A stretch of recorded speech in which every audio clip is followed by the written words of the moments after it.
A Russian general said he had been dismissed as commander after informing military leadership about the dire situation at the front in Ukraine, where he said the Russian army had been stabbed in the back by the failure of top military brass.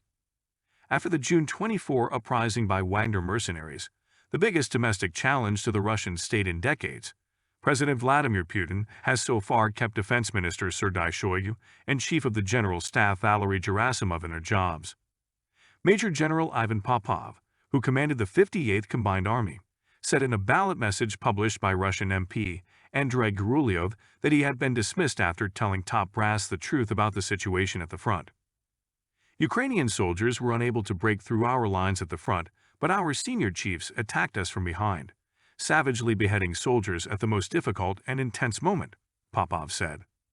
Popov, whose military call sign was Spartacus, and who commanded Russian units in southern Ukraine, explicitly raised the death of Russian soldiers from Ukrainian artillery, and said the army lacked proper counter-artillery systems and enemy artillery reconnaissance.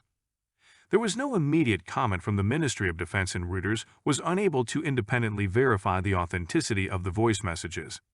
MP Gurulyov is a hardline former army commander who frequently appears on state television. It is unclear when the message was recorded, and Popov's current whereabouts are unknown.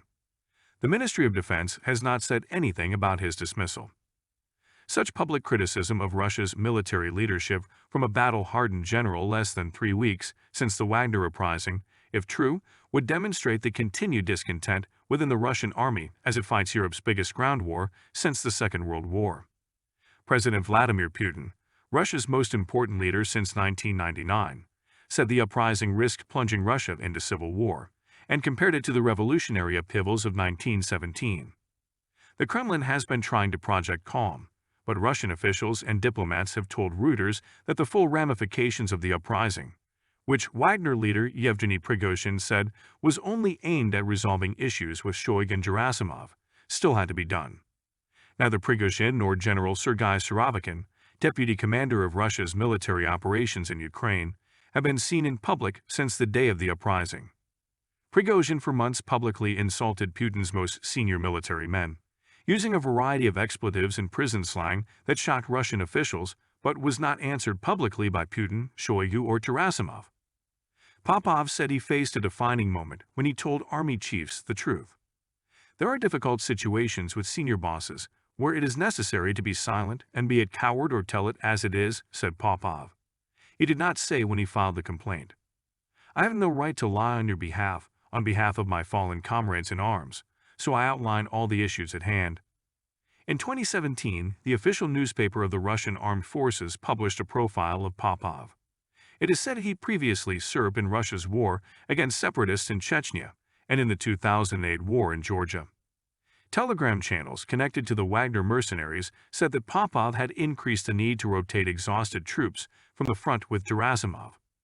Russia's main state television channel did not report Popov's statement on its main news program on Thursday, although Kommersant, a respected Russian newspaper, did.